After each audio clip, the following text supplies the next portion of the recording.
जिंदगी में बहुत कुछ खोना पड़ता है अपने सपनों को पूरा करने के लिए। जय हिंद दोस्तों, मैं एनएस मोटिवेशनल लेकर आया हूं, बहुत ही बेहतरीन मोटिवेशनल स्टोरी। दोस्तों, एक बार एक व्यक्ति था, बहुत परेशान था क्योंकि बहुत ज्यादा गरीब था। अपनी जिंदगी में हमेशा पछताता रहता था कि मैंने ये नहीं कर पाया, मैं इतना गरीब इसलिए हो गया, मैं इसलिए हो गया। काफी गरीबी उसको परेशान कर रही थी, वो जिंदगी से पूरी तरह परेशान था।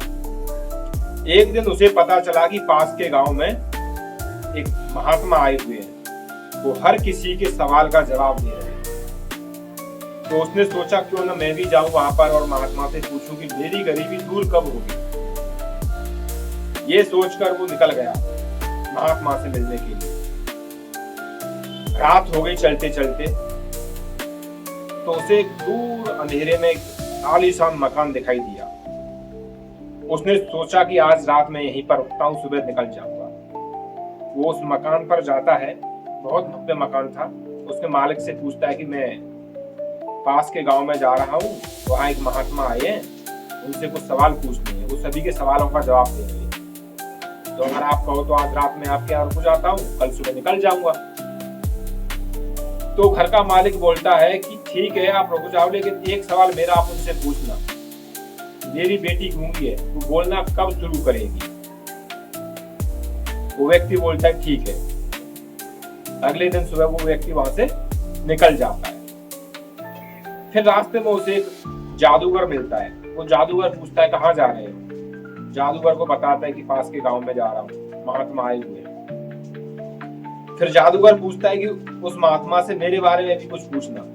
बोला बताओ। कि महात्मा से पूछना कि मैं स्वर्ग कब जाऊंगा। वो बोलता है ठीक है, पूछ लूंगा। फिर वो आगे जाता है, एक नदी मिलती है उसे छोटी सी। उस नदी के बाहर उसे एक कछुआ मिलता है। कछुआ बोलता है कहाँ जा रहे हो।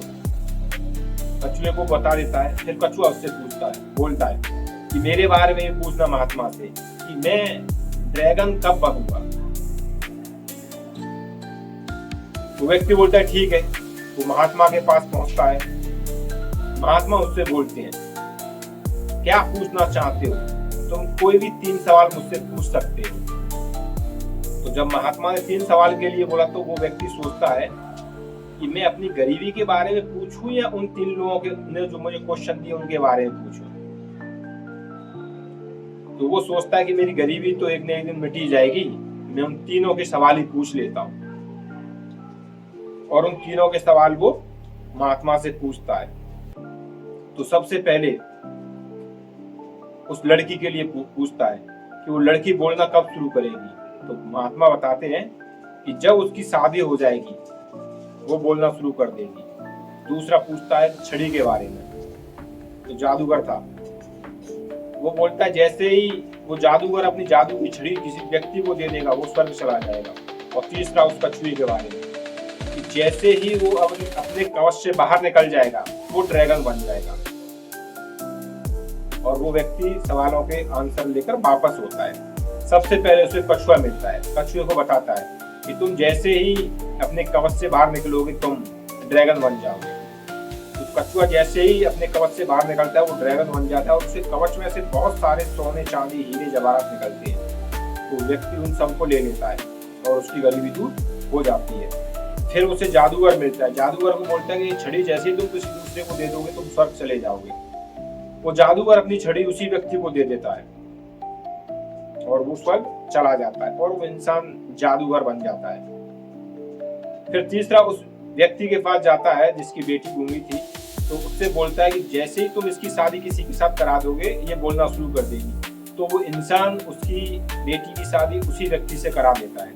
तो वो उस मकान आलीशान मकान का मालिक भी बन जाता है। तो दोस्तों, इस कहानी में किसी न कुछ न कुछ छोड़ा, जब जाके वो जो चाहते थे वो मिला। और सबसे ज्यादा त्याग किया वो उस व्यक्ति ने किया जिसने दूसरों को सवालों के लिए अपनी जो जिंदगी का अहम मुद्दा लेकर गया था वो त्याग दिया। तो इससे हमें यही शिक्षा मिलती है कि इंसान को कुछ न कुछ त्यागना पड़ता है, सेक्रीफाई करना पड़ता है, बहुत कुछ झेलना पड़ता है, जब जाके उसे कामयाबी मिलती है। जो लोग हमें कामयाब दिखाई देते हैं वो ऐसे ही कामयाब नहीं बन गए, उनके पीछे भी बहुत सारी ऐसी बातें हैं जो हमें और आपको पता नहीं रहती हैं। तो दोस्तों, हमें कोई भी मकसद पूरा करना है, कोई भी हासिल करना है, कोई कार्य को समाप्त करना है, तो उसके लिए हमें कुछ ना कुछ तो छोड़ना पड़ेगा, त्यागना पड़ेगा। आराम, आलस्य, कल के लिए टालने का नजरिया, और कुछ है। अगर मेरी मोटिवेशनल स्टोरी पसंद आई हो तो लाइक, कमेंट, शेयर जरूर करें। जय हिंद।